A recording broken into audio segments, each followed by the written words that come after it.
Bachelor's of Business program, and today's topic of discussion is trade union. Under trade union, we will discuss the concept of union, its features, importance, the national trade union movement, leadership problems, and a few important measures to strengthen the trade unions in India. I am Dr. Sumbul Zaman, PhD in Human Resource Management and teaching at the Center for Management Studies, Jamia Millia Islamia, New Delhi. I have with me my students Gifty Azure, a second year MBA student from Center for Management Studies, JMI, and Yogesh Sharma, a second year MBA student from CMS, JMI. Hello. Now, let us start with the concept and the origin of trade union.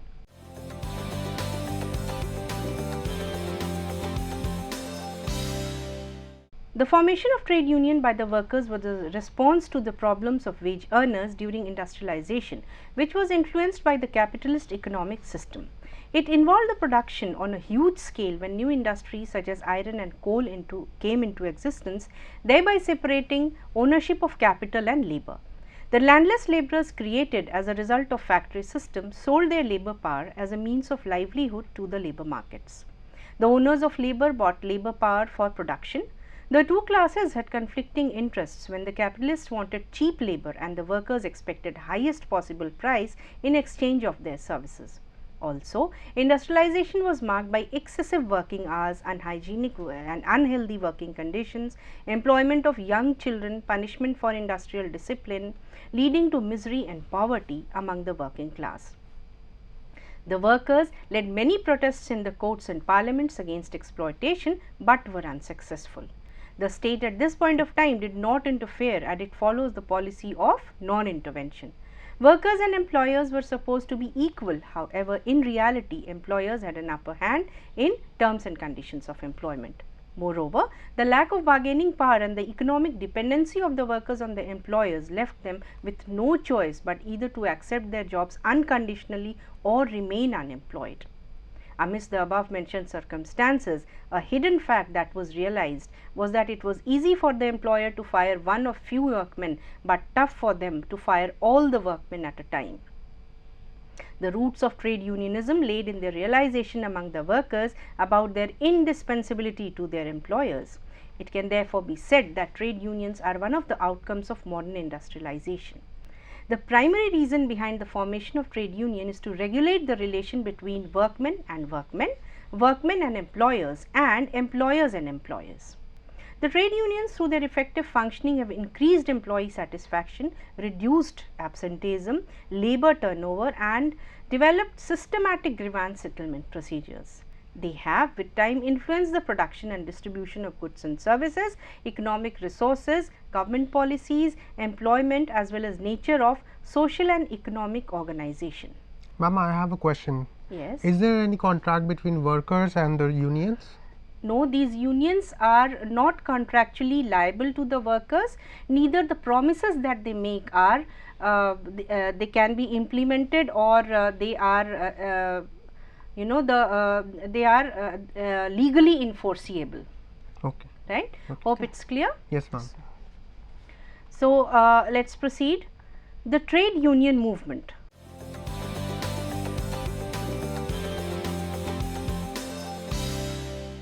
The growth of trade union movement can be divided into following phases. The social welfare period from 1875 to 1918. This period was hit by worst features of industrialism when the conditions of Indian labor were worse than those in England. The workers were unorganized and submissive, and at this juncture the factory workers like Sorabji Shapurji Bengali in 1875 and N. M. Lokhande in 1884 demanded legislations from the government to protect these workers. The Indian Factories Act was passed in 1881, which was later amended in 1891 and 1911. The labour movement in India began in the year 1850, followed by the Factories Commission 1875, Factories Act in 1881 and the Second Bombay Factory Commission in 1884. A mass meeting of workers was held in Bombay in 1819, which submitted a memorial to the government demanding Saturday as a complete rest day, half an hour rest at noon, working hours no longer than 6:30 p.m., payment of wages no later than 15th of the month, compensation to the injured or disabled workers. The mill owners granted weekly holidays. This was the time when the first trade union, known as the Bombay Mill Hands Association, was formed in 1890 by N. M. Lokhande. This was followed by the formation of a number of trade unions such as the Printers Union of Calcutta 1905, Kamgar Hitvardha Sabha 1909, Social Service League 1910, etc. This was also the time when the employers were interested in maximum returns on their investments.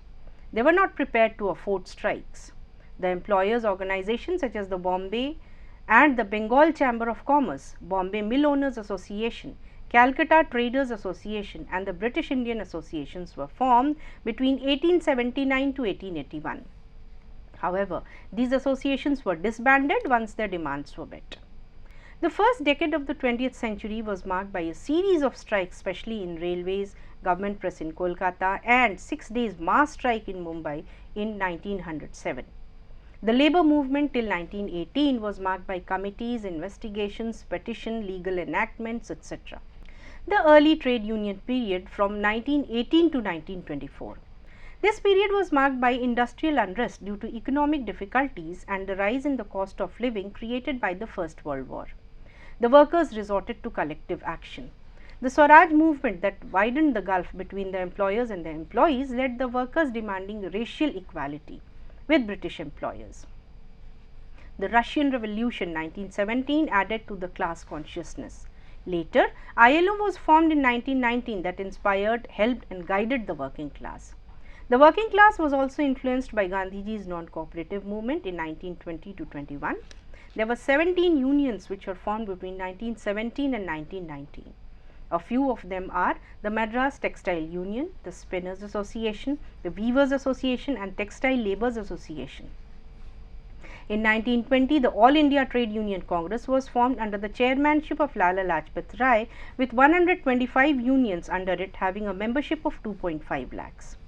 The unions developed predominantly in railways, post and telegraph, shipping, engineering and communication, but was weak in mine, jute and cotton textile. The left-wing unionism period from 1924 to 34. The ITUC was the largest representative of Indian working class, having 57 unions under it with 1,50,555 members by the year 1927. This period was marked by anti-imperialist national movement, Jallianwala Bagh massacre, satyagrahis and phenomenal profits earned by the capitalists. The year 1926 to 27 was marked by the formation of All India Workers and Peasants Party, when many trade unions opted for left-wing unionism. The communists became influential once again after the formation of Girni Kamgar Union and GIP Railway Men's Association. There were two parties that grew: the leftists, who advocated militant actions by working class to gain political power, and the rightists, who were against militant actions, social strikes and were more concerned with economic issues. Now, this was the time when there existed three unions, namely All India Trade Union Congress or the ITUC, All India Trade Union Federation or the ITUF and Red Trade Union Congress or the RTUC. Trade unions unity period from 1934 to 38. The division of Indian labour movement was proving to be costly, with 50,000 workers being unemployed in Mumbai and there was substantial reduction in wages. Unity in labour movement was required. The Trade Union Movement Committee was formed in 1932 and advocated negotiation, representations and other methods of collective bargaining as integral part of union activities. The National Federation of Labour was formed in 1933 to facilitate attempts towards unity. The ARTUC merged with ITUC in 1935. In the year 1938, ITUC merged with NTUF by the efforts of V.V. Giri. ITUC therefore became the sole representative of organized labor. The Second World War period 1939 to 45. The wartime enhanced the status of trade unions when the employers and the government introduced a number of welfare measures to increase production and profits. The employers accepted the recognition of trade unions, strikes and lockouts were banned, and the disputes were referred for adjudication. The Tripartite Labour Conference was convened in 1942 to provide a common platform for discussions and mutual understanding between employers and employees. There were three political groups by the end of the war, and they were ITUC, dominated by the Communist Party, IFL, dominated by the Royists and Nationalists, and Socialist, which were trying to build up a labour front in Ahmedabad and Jamshedpur. The post-independence period from 1947 to 2000. The Indian National Trade Union Congress, or the INTUC, was formed in 1947 after separating from ITUC. INTUC was formed by Hindustan Mazdoor Sevak Sangh, a part of pro-Gandhi wing in Congress. The trade union movement was split in the year 1949, ITUC, INTUC and UTUC and HMS as rival groups.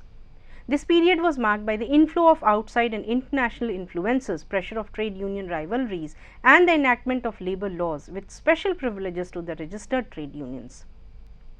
Now, if we talk of the present trade union scenario, trade unionism is high in organized industrial sector and negligible in the organized and agriculture sector. It is high in industries like coal, iron and steel, textile, cement, banking, railways, insurance and tobacco sector. The white collar unions comprising of managers, doctors, traders and officers etc. also have increased significantly. There are 131 unions with a membership of over 5,000 according to the National Commission on Labour. In India, there are almost 9,000 trade unions which include unregistered unions and more than 70 federations and confederations registered under the Trade Union Act 1926. The membership of unions has not increased. There are 10 central union organizations presently.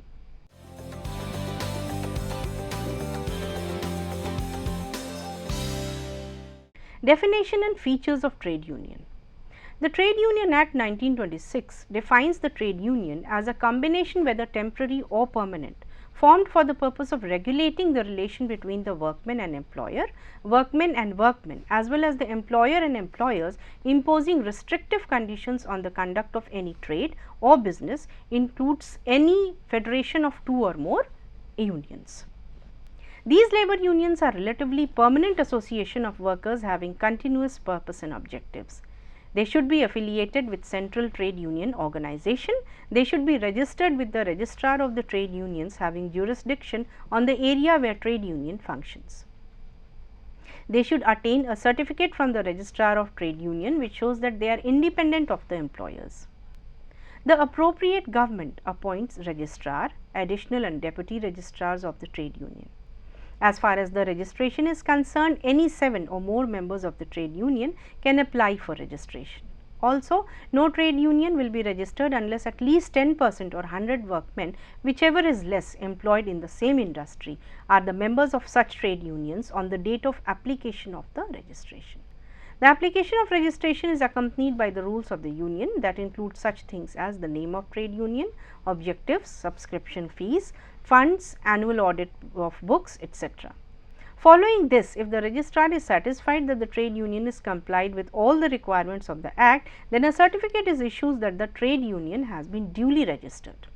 Immunity from criminal conspiracy and certain civil liabilities are a few rights enjoyed by the registered trade unions.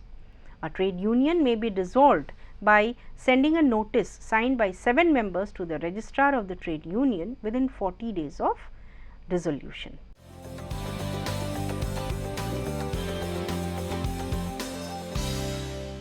Now, let us focus on the importance of trade union.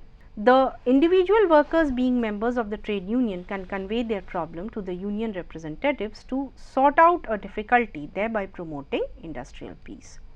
The workers can get in touch with the trade union for legal help if they face any problem related to the compensation for the work related injuries. Apart from this, the union representatives facilitate negotiation with the management to reach solutions to issues regarding working hours, pay, holidays, etc., and the welfare amenities such as sanitation, hospitals, quarters, schools, colleges, etc. Also, these unions are recognized for collective bargaining, which formally gives them the right to negotiate with the employers. Moreover, the unions intervene in decision making regarding the personnel policies that may include promotion, transfer, pay scales, retrenchment and layoff.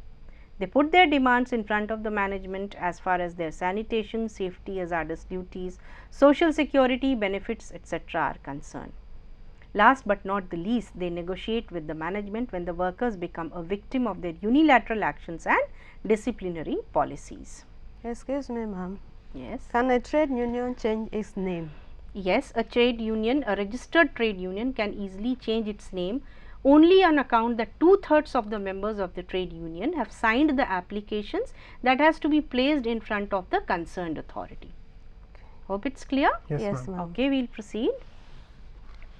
If we talk of the functions of the trade union, they may be divided into intramural, which includes welfare activities in the factories such as working conditions, hours of work, wage, rest intervals, safety and security, sanitation, etc., and extramural such as medical or financial assistance during casualties, education and housing facilities, social and religious benefits, discipline, promotion, discrimination, etc.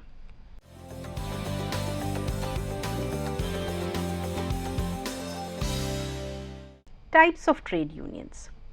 Craft unions, which are organized by workers in a particular occupation or related occupations. Staff unions, which include members of common status such as operators, supervisors, clerks, etc. Industrial unions, including craftsmen from a single industry such as textile, coal, etc. General unions that include all classes of workers with different skills from different industries. White collar unions, which consists of officials and clerical staffs who are educated, knowledgeable and more capable in bargaining and negotiating, so their leadership is internal.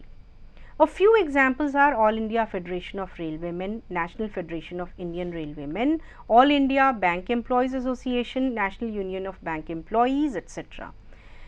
Employers Association, which came into existence as a result of the formation of ILO and growing existence of trade unions. They are formal groups of employers who represent or advise their affiliated employers to strengthen their position on labor matters. They are comprised of employees organizations and the chambers of commerce. A few examples are All India Organization of Employers 1953, Employers Federation of India 1933, International Organization of Employers 1920, etc. They can be registered under the Trade Unions Act 1926 and the Indian Companies Act 1956 or the Societies Act 1860.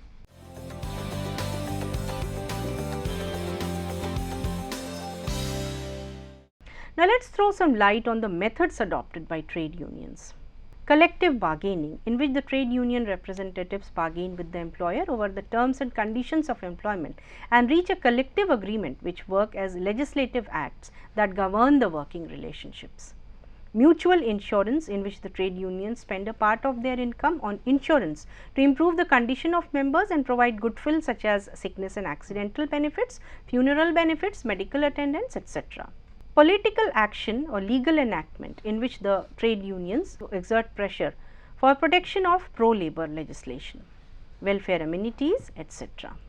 Ma'am, I have a question. Yes. Does the registrar of the trade union holds any power to decide the disputes out of the election of the office bearers? No, Yogesh, actually it is the complete jurisdiction of the civil court that can take any decision on these disputes that arise during the election of the union members. Okay. Right. So, we will proceed.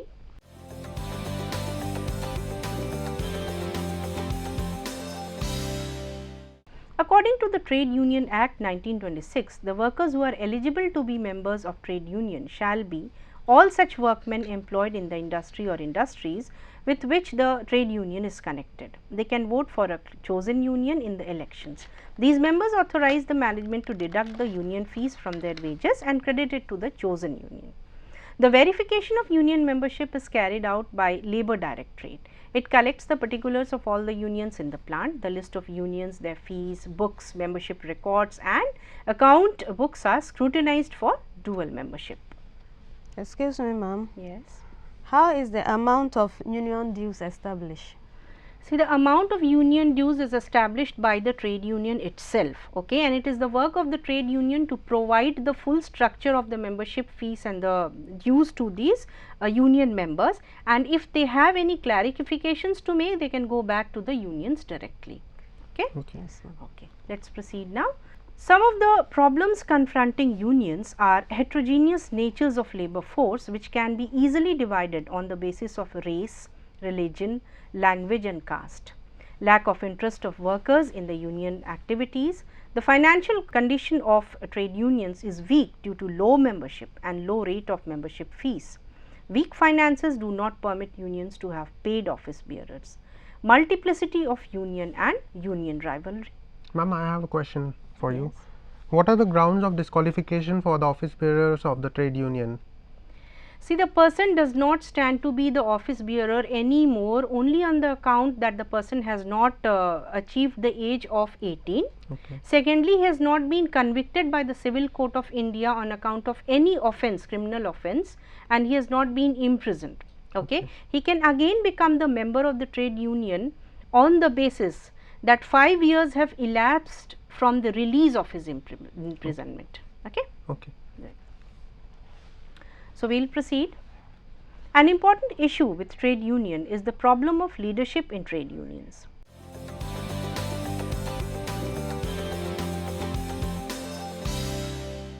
The Indian trade unions are witnessing the problem of leadership as the top leaders of these unions are being controlled by political parties right from the national federations to individual unions at plants or industry levels.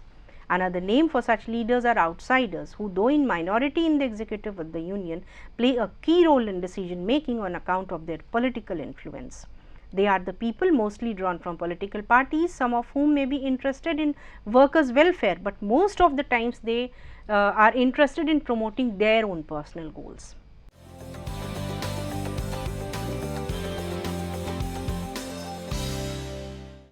The consequences of outside leadership. The much evident consequence of outside leadership is the political division of Indian trade union movement, as a result of which a number of trade unions have increased in the same industry or the plant, giving rise to trade union rivalries. Apart from this, outside leaders conduct the affairs of the trade unions to further the prospects of particular political party instead of working for the day-to-day interest of the workers. They exploit the labor force through agitations or strikes without a dispute to put pressure on the employer or the government to get a solution to the political problems. Now, these leaders are not aware of the problems and the technicalities of the industries, as they have their eyes on the state or the central legislatures or any other position of importance. Though it is difficult to prove the intrusion of political considerations in the activities of trade unions, however, the degree of militancy in the trade unions may be one of its indicators.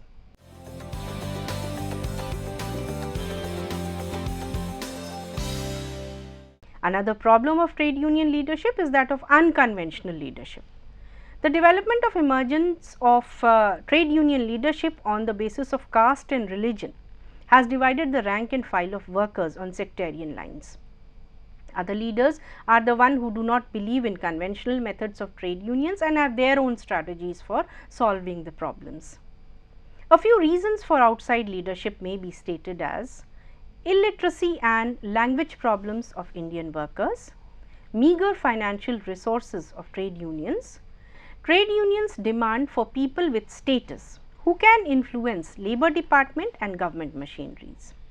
As a result of this, the National Commission on Labour advocated internal leadership and suggested following measures: limiting the proportion of outsiders in union executives, making workers' education a priority, penalty for unfair labor practices, treating ex-employees as insiders, formulating a convention that no office bearer will hold office in a political party at the same time. Ma'am, I have a question for you. Which is the appropriate government in relation to trade union whose objects are not confined to one state? See, when the issues are not confined to one state and it is affecting 2, 3 or 10 states for example, then the major role is generally played by the central government, not the state government, okay, because it becomes a national issue by that time, right. Okay. So, let us proceed. Measures to strengthen trade unions in India.